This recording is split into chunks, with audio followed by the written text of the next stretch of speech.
Good morning, everybody. Welcome to First Center for Spiritual Living, New York City, the former great First Church of Religious Science. Thank you, Judith, for the wonderful treatment. Jimmy for the opening. Today I've been working on a gem of Raymond Charles Barker's. Raymond Charles Barker was our founding minister, a student of Ernest Holmes, and back in the day they used to say that he was the Pope of religious science, and of course that was a joke. We don't have any popes or any dogma or anything like that, but he was a character, and he's the person who started this particular center. Our center has had a lot of wonderful students over the years, trained a lot of ministers. This is the place where Louise Hay initially came and got all of her education and formulated her little blue book, and which was the basis of the beginning of the book, You Can Heal Your Life, which is a book I've been teaching and using since the mid-'80s. So I'm going to present some of Dr. Barker's lesson on whether God is a theory or God is a fact. And before I do so, I want to, as much as I can, I'm going to follow his lessons, but it's quite lengthy, so I'm leaving pieces out. Let's start by taking a moment to realize that we are in a great creative experience, that life right here, right now, at this instant, is a magnificent activity. And let us all breathe that in together, collectively. Breathe in this beautiful sense of connection with life. It warrants all your wonder, your acceptance, and most of all, your belief in it. Because whatever life is, it's the most wonderful thing that you and I have to celebrate and to share. And we celebrate the health that's in our bodies, the health that's in our minds, and our ability to make corrections. We celebrate the creativeness that's in all our activities. We celebrate the creativeness that's in our relationships, the things we're doing for our families. We celebrate people. We know life is wonderful. Some years ago, the founder of this teaching, Ernest Holmes, wrote a book called This Thing Called Life. And his primary point in it was this: you are alive. And so he wants you to pinch yourself and wake up and realize that not only are you alive, but you are one with the creativity itself. And in the book, Dr. Holmes says you might as well learn to study life. Learn more about life so you can enjoy it more. And so you can use the power that you have for good and greater good. If you're going to be alive for the next 5, 10, 20 years, some of you more, it's time to begin living. We have all studied the problems, of life. You can turn on any news show every night and you'll have them there for you. We've ruminated over the negatives. We've thought about what's wrong with ourselves. We beat ourselves up endlessly for the mistakes we've made. And oftentimes we extend that to others. And we really, in this teaching, want to get to a point where we stop that. We want to change the focus, and we want to start seeing what's good and what's positive. And that's how we begin to learn to live affirmatively. So today we celebrate health. We the health that we have, whatever amount we have. We want to celebrate the activities that we're involved in, the people around us, the people we're taking care of, and all of our activities, because we are inlets and outlets of this divine ourselves, and everyone is doing the best that they can.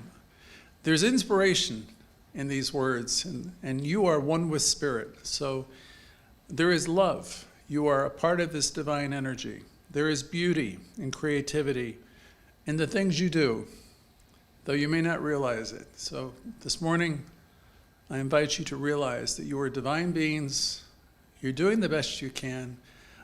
You're alive with this energy, this essence that's in all of us. That is our life right now. We don't concern ourselves with yesterday. We really don't put much time or care much about the stories that we've perpetuated ourselves or listened to the stories of others. We don't worry about tomorrow. Barker always said yesterday ended last night. And we have an opportunity right now to be in a new day, to see the people we know with new and fresh eyes and with love and appreciation, because we all are doing quite a bit and we're doing the best we can. All right, so let's be still and take all this into the depths of our being and know that we are life living itself. We are life. There is aliveness in our body. There's one spirit, one intelligence, one love. We all have it. It created us. It is in action within us, and it is forever and ever expanding, forever unfolding in the world. This life is wonderful, so there's reason to praise it. All over the world, people are moving forward, and it's something to witness and to praise. This great life is everywhere. It's in me, it's in you. It has no limitation except what we place upon it. It's creative, and its activity is in all of the things we do, all of our affairs. We are one with this life of spirit. It is in operation through us, and so we begin. And this ends my morning treatment. And once again, for those of you who have just tuned in, I know a lot of you are watching on Instagram, YouTube, what are the other platforms? Facebook. We have a lot of people watching this particular broadcast like last week, and Jimmy will tell me by the end of the week that there were 200 or 400. He's not here now, so I can't ask him. So welcome everybody, if this is your first time. This is a great day. I proclaim it for everybody, including myself. If you're watching us on the other platforms, you could send us a request right now, and we'll send you a link.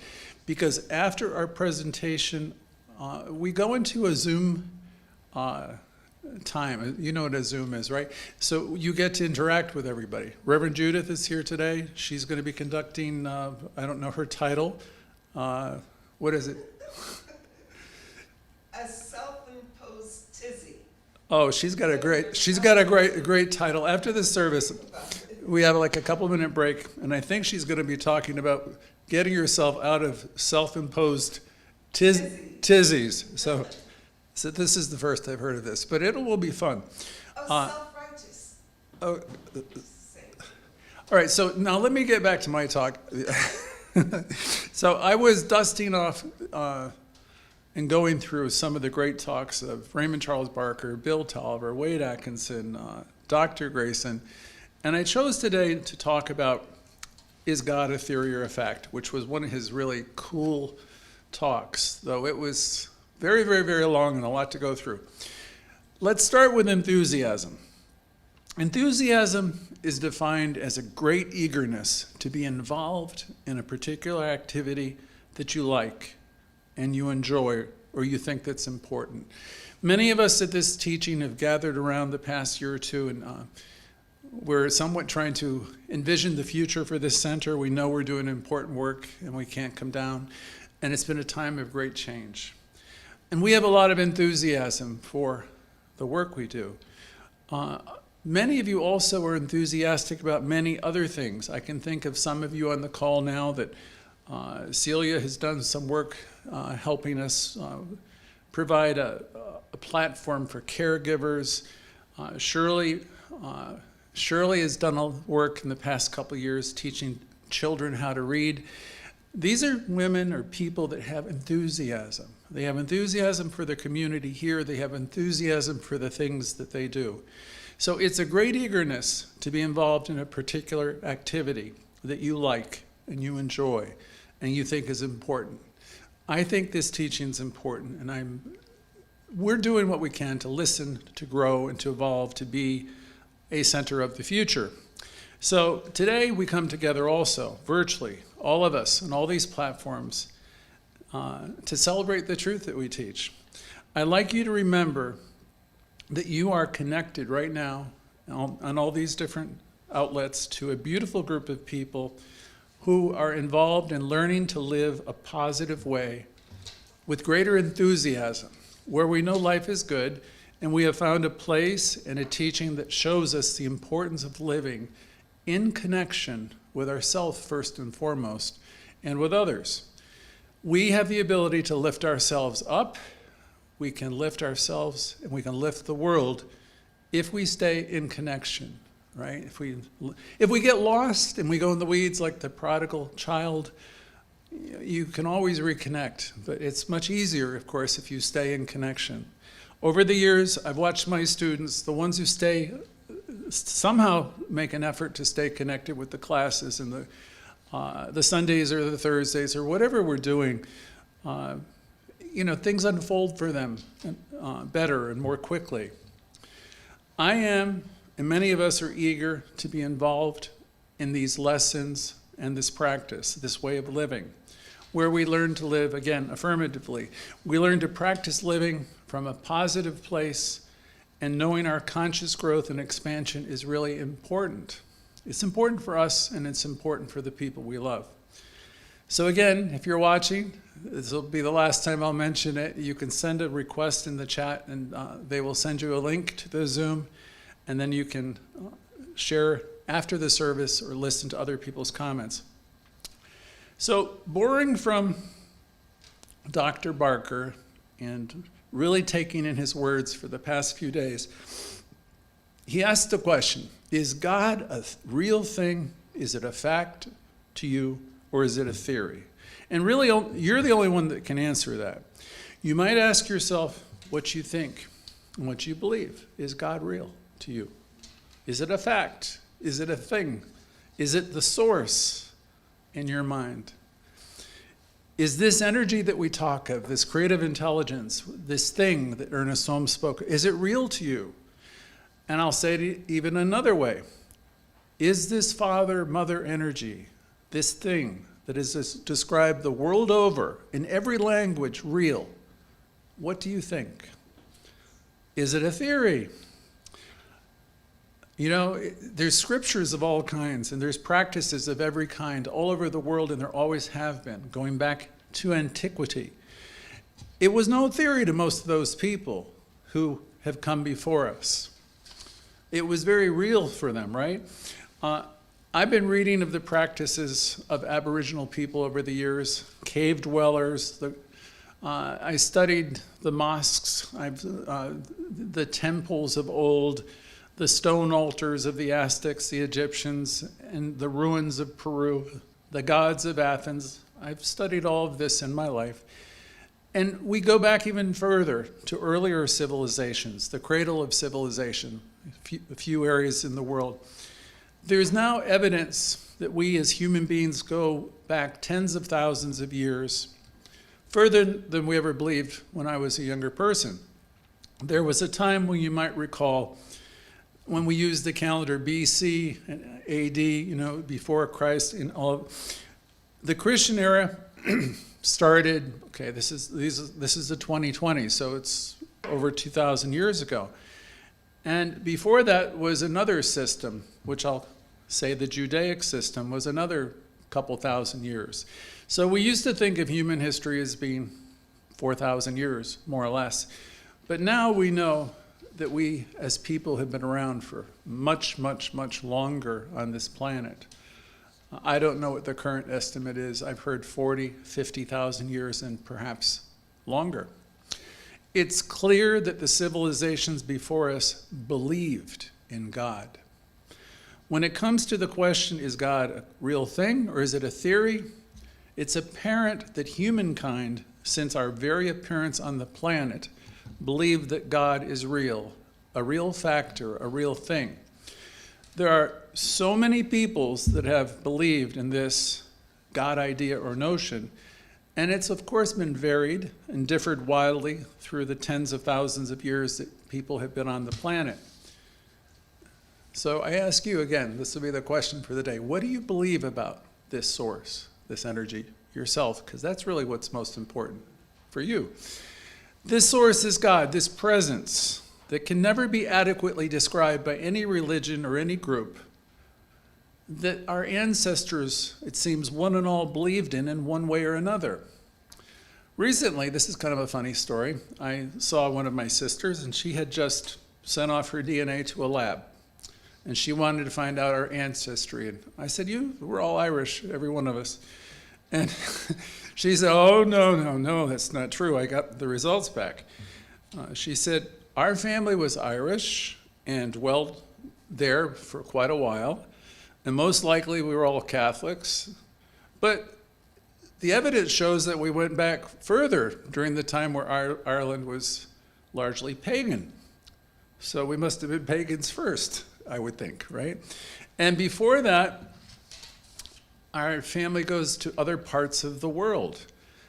So these studies go way, way back, and there's evidence that our particular family lived on other continents. She said, my goodness, we go all the way, it seems, back to the cradle of civilization. She says, we have ancestors in Africa. I said, really? So that was news to me. You see, in the 2020s, this stuff doesn't really surprise me, that I might have had ancestors in the Middle East or Africa. It's highly probable. Those were the cradles of civilization. This kind of thinking might have shocked my grandparents, because they were so Irish and they were so proud of their lives that they carved out in this country in the early 1900s, and they were proud of their religion. Their religion was very important, and they were passionate about it. They had that God factor. They had that faith. And as I look back, it's apparent that most likely my family tree was a part of all kinds of faiths over time. When we're children, we don't question any of this. You're born into a particular faith usually, and you don't question it. When I was a kid, there were clearly 9 planets. Now I've been told that there are 8 because I think Pluto got demoted or something. I don't know. But the thing is, I didn't question what I was taught about the planets any more than I didn't question what I was taught about God. But I did believe, right? And when it comes to the information which is coming at us with warp speed, now we know that there's not 8 or 9 planets, but thousands of planets and many solar systems. And so there's all kinds of information that sustained me at one point in my life that right now is up for grabs. And for whatever group, whatever spiritual group, whatever religion, that God would have been very real for them. So we all have ancestors, and most likely all of them or most of them thought of God as a fact, not a theory, something that they depended on. And I'd like to know, I was thinking about this weekend, what my ancient ancestors were believing and praying to before they migrated to Ireland or the United States, way, way back when they were in different places in the world. I'm pretty sure that they would have been practicing whatever faith that was around in whatever country they were in. It's a fact that all of us have evolved from people who were inspired and had faith. Obviously, we have evolved and we have been through many religions and faiths. The question for today again, is there faith in you right now? Is your faith a fact? Is it something you can passionately believe in, or is it something less? Is it just a theory? It would be interesting to see what comes up for the audience today. Maybe they'll share after I'm done speaking. So I ask a few more questions that Barker asked years ago.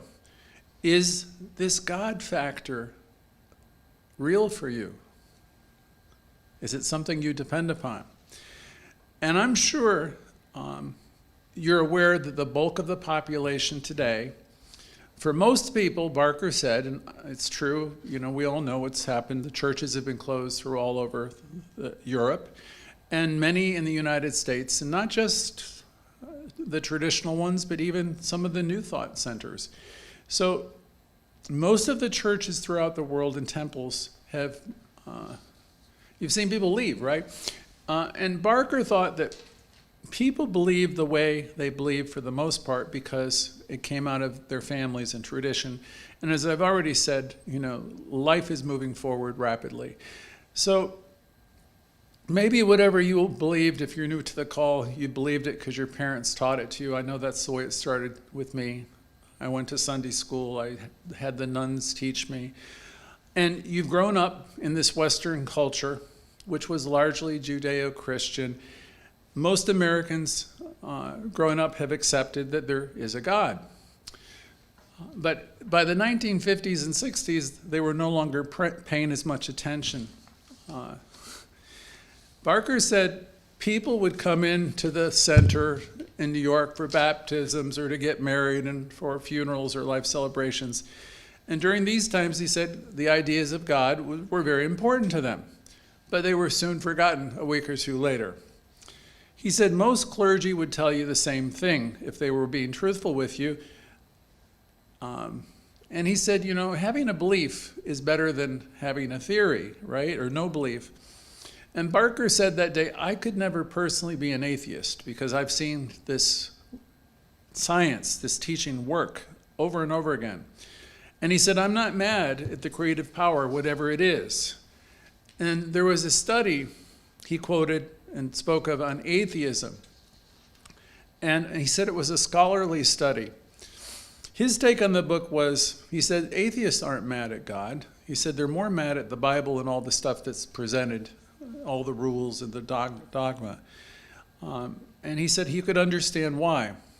So we're talking about today, again, is God a theory to you or a fact? What do you personally believe? He said, I absolutely believe in the fact of this energy, and I believe I am in it. Not because it's a theory, not because it's a theological project of some kind, but because, and not because I've been told to believe anymore by my family. I believe this because of my individual experience with it and the practice of it. See, religious scientists practice, seeing the good.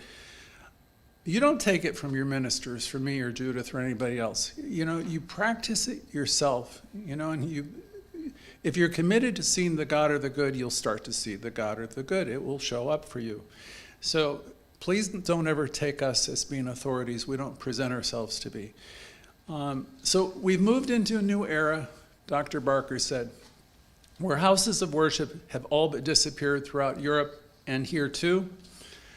And this generation, and now it's called the millennials and Generation Y and X. I don't know the alphabet, but I know the current generation, right? You know, they've kind of like abandoned the traditional churches. I remember a scholar in the 1990s. He wrote The Power of the Myth. And he said these churches are closing everywhere, and the beautiful churches are going to be the museums of tomorrow. But he also said, as I recall, that people will always be spiritual, but they won't be embracing these ancient theologies and dogma. So here we are today, 2020s. Is this God living and real to you? Is it a fact or is it a theory? Dr. Barker stated one of the great changes that's taking place right now is the fact that collectively religion everywhere is falling apart and fading away.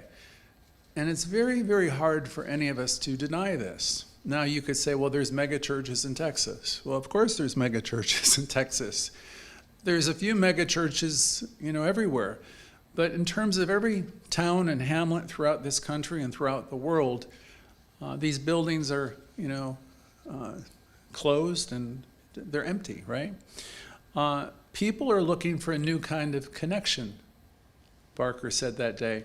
And he said that's really good. People are looking for an authentic experience, an inner experience. An individual experience, this is what they're after, an individual experience of whatever the creative power is. So people have learned through the past generation to meditate more and to understand that they have power available to them. And all of this has been gaining a great momentum as the churches of old have been disappearing. Now people say it's not true unless I can experience it myself.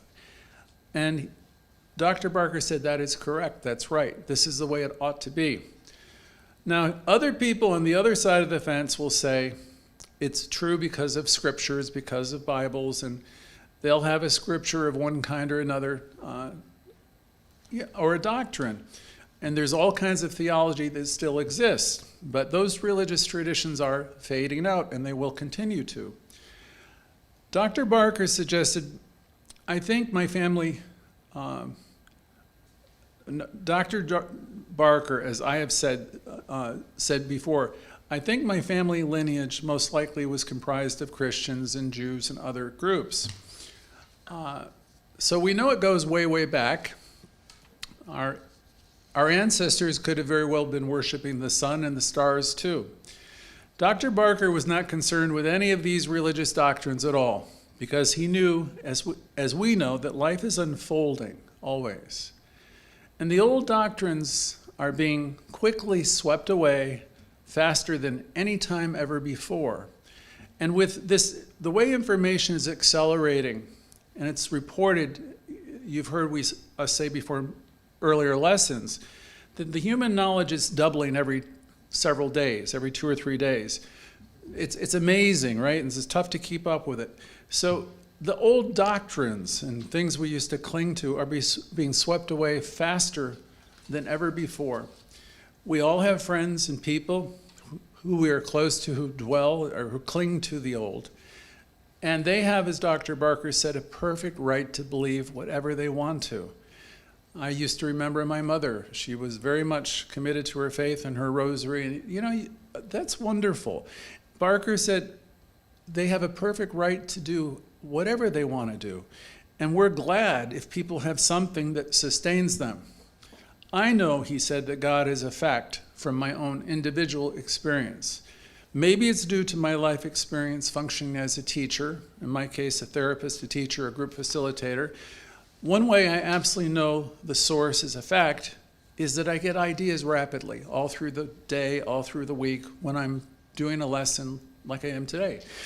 I might start with an old Barker lesson, or Dr. Bill, or Ralph Waldo Emerson, Louise Hay.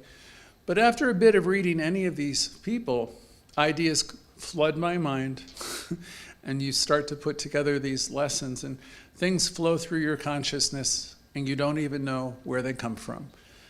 And I'm now paraphrasing what Raymond Charles Barker said, but I know it's true for me also. Whenever he did or I do any lessons, all these ideas come through, and you couldn't put it together. They just come to your consciousness. New ideas too, ideas that you never thought of before, are synthesized and come forward. It's like the information gets reshuffled and something new wants to come forward. When that happens, when there's an absolutely new idea breaking through for all of us or any of us, we know that Spirit is speaking through us. Where does all that come from? Barker said it has to come from a universal intelligence. He said, I believe you and I are swimming in a sea of consciousness or mind, just as a fish is swimming in a sea of water. And just as the fish is dependent upon the water, you and I are unknowingly dependent upon this mind, which we are functioning in for all kinds of things that we take for granted. There's this universal something which is forever operating through us, as us, and it functions and it responds to us. And we have many ways to engage it. My father used to say to me, Spirit will not be the uninvited guest. So you invite Spirit into your world and it will open your whole mind and heart and being up. You can access it in other ways too. Some of you like to meditate. Some of you like to journal. Some of you are really great with affirmations. We teach affirmative treatment here, spiritual treatment, affirmative mind treatment, that's called many different names. And what we know about affirmative prayer is that it will produce results. And we can teach you how to do it so you can do it and begin to have these results in your own life. In that process, you learn to center yourself in the awareness of this energy, this perfection, and you learn how to use it and direct it, to release the things that don't, the negatives, the things that are holding you back. Other ways, you could be reading poetry, or you could be reading a scripture, or anything else to ignite that awareness within you. The thing to know, he said, is it's always there. You exist in a mind which knows more than you do, which offers itself to you endlessly, which is your mind right now and yours to use, and upon which you can draw endlessly all that you can take. And by means of taking it, you can do what you want to do at the time that you want to do it. Now, this infinite something is always a now experience. It's not a future thing. Barker clearly stated, the most unfortunate people in the world are those who think they're going to see God later. Because when they get over there, he says they don't see God. And he was joking. They might see, he said, their relatives, especially the ones they don't care for. No, this is a joke. So there's an interesting story about John the Baptist, who was unfortunately lost his head. After his death, the disciples came to see Jesus, and the story goes, "Are you the Messiah to come?" And it is reported he gave them a very simple answer, a now answer. And he said, well, just look, the sick are healed, the blind receive their sight, and the lame walk. That's all he said. He was saying, in essence, I am not the Messiah, particularly. Everyone is a Messiah unto themselves. Not a future action, not something that's going to take place 10, 20, 50 years from now. It's going to take place right here and now, according to your belief. We can heal, we can live, we can see everything differently right here today. Yesterday ended last night. We can see it all differently today if we want to, if we have the willingness to let go and practice it. He gave us a suggestion. Most people, even you and I, in most instances, put our good off to the future for some reason. Like, I'll get my rewards later, when my ship comes in and all that type of thinking, right? And why? Why do we do this? Barker asked. He said, we do it because it's much easier to believe in the good after death than it is to believe in good right now. Because in order to have good right now, he said, you have to create it. Again, in order to have good right now, it's on you to create it. And we got to get off our butts. You know, the butts are, but I can't, and all the reasons why we can't. In order to have good right now, we have to create it. We have to be determined to want it. And we do that here. We know that we are responsible for our lives and for creating good and for making the corrections and learning to be the lifters. We have to do something if we want to know good. It's a practice. To have good and to have healing now, we create that reality in our minds right now. And if we're off track, we get back on track and we go right back into creating our good right now. We have to create it, was his message. So he said it's easy to believe in good after death. He says, just assuming that it's there. He says, if that's all you do, you're not changing anything now. Barker said, I don't believe in all that. He says, you can if you want to. I don't. But at any rate, the person can believe that they get their good later. He says it would be much better for everybody, themselves mostly, if they believe that they get their good here and now. We're human, and we make loads of mistakes while we're learning.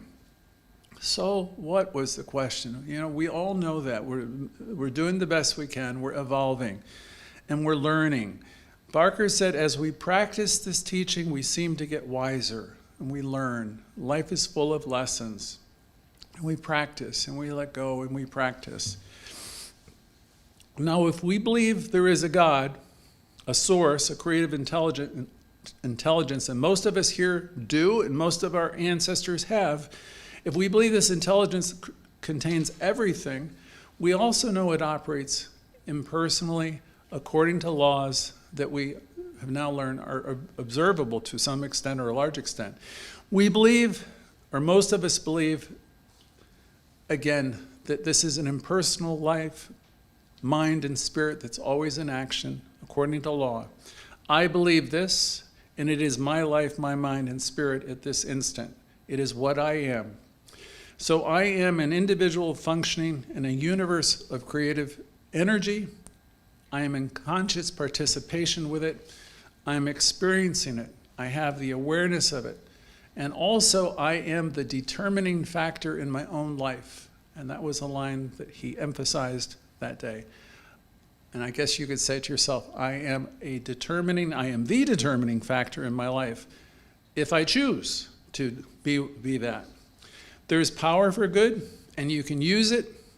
That's what most of us want to learn how to do, is to use our power. We want to learn how to harness it and use it. We want healing now. We want good now. He commented, I don't know what I'll want 20 years from now. Please learn to let all of that go as much as possible. We live in the now. We proclaim the good now. We proclaim the health and healing now. It's interesting that most every great spiritual being we can think of, the greatest men and women, the mystics of old, when they were dealing with individuals, he said they always gave them what they wanted in the present. In the scriptures of old, they essentially always said, it's done. It's here for you now. It's at hand. It's available. So our question today, why not have it? Why not have that now? I've been doing this work, as he said, through the years on myself, and I've demonstrated and proven it to myself beyond any question in my mind. The fact that spiritual healing is real, I absolutely know that there is a mind-body connection, and I know that this is independent and it's not contradicting any method of healing. We respect, we celebrate the medical advancements, the wonder of antibiotics, the life-saving vaccines and advanced surgery. As our mental science evolves, we are open to change ourselves. You might recall the early Christian scientists like Mary Baker Eddy. She was the founder of that movement. God was not a theory to her. She was a person of great faith. She believed in the great living spirit. God was alive. She was convinced that illness could be healed through awakened thought brought about by a clearer perception of source. She practiced the teaching. She went to an extreme with faith, with explicit rejection of medication, believing faith was all that was needed. So again, we don't do it that way. So again, what is it for you? What's with the question, is this source real for you? Is it alive for you? Like Mary Baker Eddy, or is it more like Barker and us? Maybe you still don't believe that there's a power that's responding to you. Maybe you're sitting on the fence, he said. We are also aware of the healing potential that's in all of us who practice our teaching. Spiritual healing, we believe, is real. It's a fact and real potential and powerful tool that anyone can learn to use. We are powerful. We have the potential to do great things now. We have the potential to heal relationships, conditions. I've worked with many people through the years, many healing groups, as Dr. Barker did, and taught many students. And he said, I've seen improved conditions in so many people that I don't have to prove God exists at all. I just know it completely. I have personally worked for many years teaching these methods to people who have had serious conditions, and I've seen healing. And I can attest that also. So spiritual healing is a fact to me, and certainly a possibility always for anyone who is willing to do the work. We though are not absolutists like the very early Christian Science practitioners. We are very open to medicine and all of its advances. I've witnessed in my life through the 70s and 60s and, well, afterwards, the growth of all the science around the body-mind connection, where we see illnesses vanish in ways and means that no one can quite explain. I remember in 1975, Robert Adler demonstrated the capacity of our mind to regulate our immune function. And more than this, I've seen people heal their lives in every way through using spiritual principles that we teach. And I've seen this beyond a shadow of a doubt. There are any number of you today on this call, and I know there will be hundreds of people watching this week, and people who are part of our center, that I know you already believe this stuff, right? Beyond a shadow of the doubt. I know I have demonstrated a greater life, and I know you have demonstrated a greater life and greater freedom from practicing this teaching. We have demonstrated freedom in all areas, and those of you who are committed to this way of thinking and this practice have deeper relationships and better communication because you're seeing your brothers and sisters and everybody in a different light. You're knowing that they're doing the best that they can with what they have, and you have become lifters. You're seeing the good in others and yourself. I remember as I was putting this together, Henry Pascal, mathematician, philosopher, I can't remember the dates anymore, and he had a wager, and the idea was, if you live and you act and you practice knowing it is here now, if this is your faith, you will prove it to yourself. It takes practice because we forget. Many of us have gradually reduced our fears in this teaching, so they're less and less. We've done all these things, and we've proven it to ourselves. God is only a theory until you have proven it to be a fact for yourself. There is a universal intelligence. You are it. It is you. And you have the freedom to create your experience by the action of your own mind, how you direct your thoughts and emotions. Now, none of this is new. Our teaching is a compilation according to Barker, not a revelation. It's the bringing together of some of the greatest ideas and putting them into practice as a means of demonstrating them so they can become facts. There are no claims of divine revelation here, no scriptures. We do believe in this thing, this energy, more than anything else, this universal energy. We sense it and we know it to be real and that it's everywhere. We live in it, we move in it. Each of us are points of a light in it. We believe in the creativity or the creativeness of the individual self, and we believe in a general goodness and expansion everywhere in this thing called evolution. Life is evolving by means of all of us.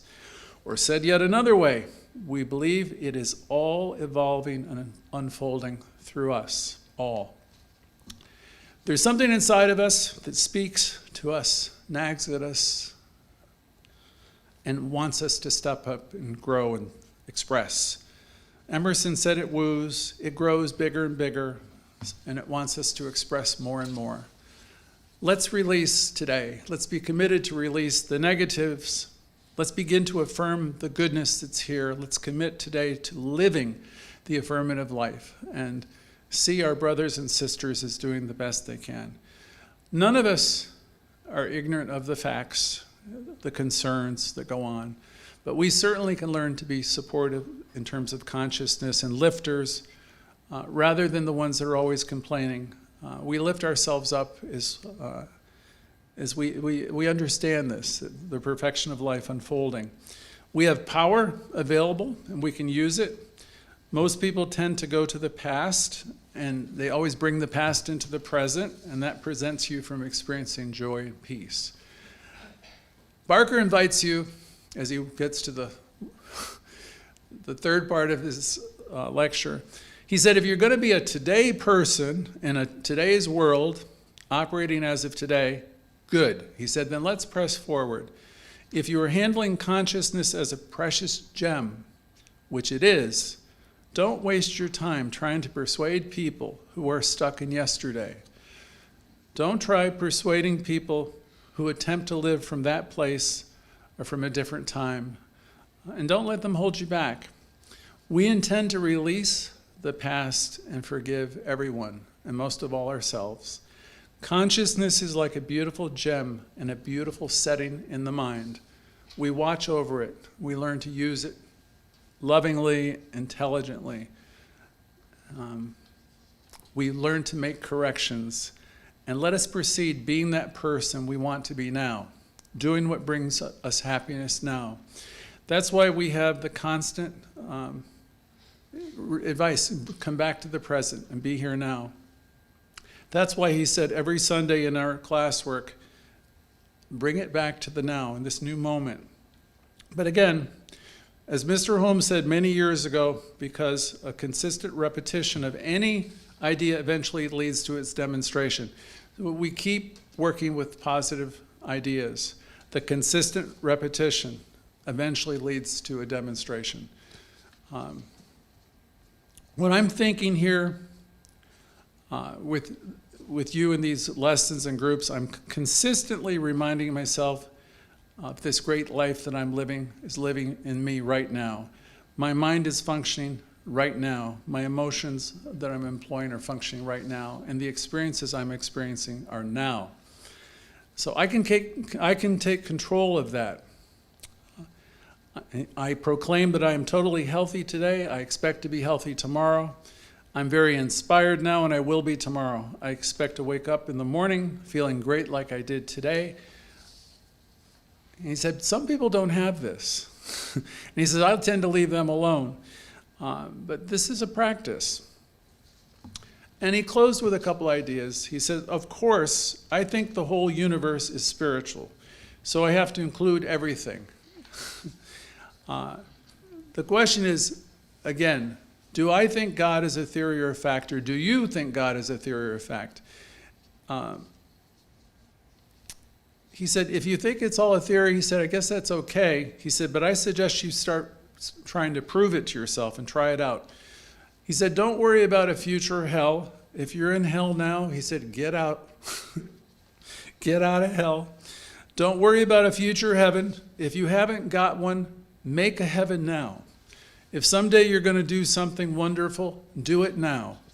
The whole thing is in this instant, this holy now, because time, he says, is a funny concept. He says, do it now. And he went on to talk about the trees that, know when to unfold, and they only know the sun comes up and goes down. He says there's no worry. And, so bring yourself back to the present.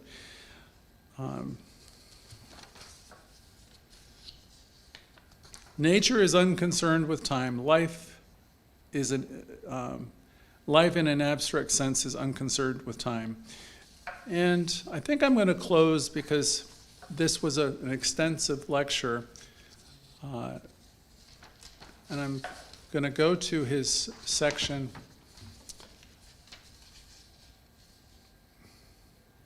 He said, don't be upset with yourself if you have some negative thinking. He says, we all do. He says, just keep on working on it. He said, learn to let them go. Keep working on releasing the need for them.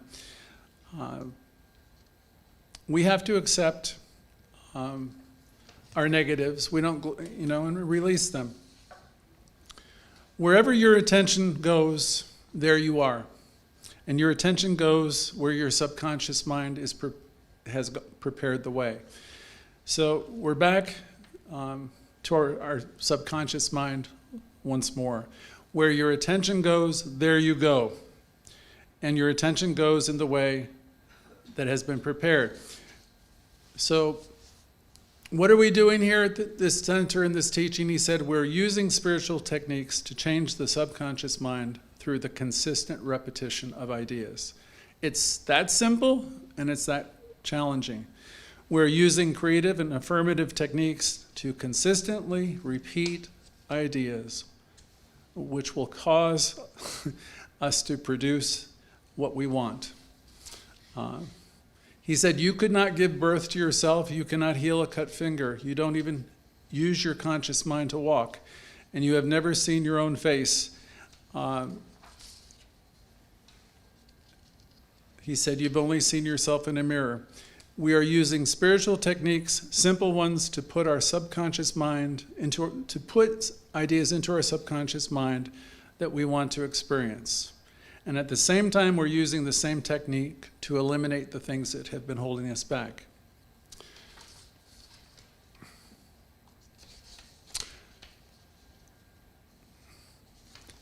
Okay. So I guess I'm going to close with the question which he started with. Is this God factor, which has been with you throughout millennia, through your family, the generations that have come before you, is this God factor real to you? Is it a theory to you? What's your take on it? Barker said, I'm not interested in the old theologies. I respect people who believe in them, but if I can't have it now, I don't want it then. Luckily, I happen to know from my study of metaphysics that I can have it right now. When the individual decides to do it now, they will start to experience the rewards from making that decision. So, let us close with this idea. If we want it, we have to think it, we have to believe it, we have to accept it. We have to say, I'm worthy of it. We have to get rid of all the self-pity, minimize the guilt. We have to be able to say, I'm a perfect spiritual being right now. If you don't like that language, find another way to give yourself some loving statements. And learn to say, I'm living life to the fullest right now. It's another way of saying the same thing. But tell yourself it's wonderful. All right, that's here's for our closing thought. There is one God, one mind, one life, one love, one greatness, one goodness. It created you. It created me. And it acts by means of us. It is wisdom, it's beauty, it's love. And it's in everything that you are and everything that I am. And it is now. And so it is. Be great. Be it. That's it. So it is. Thank you.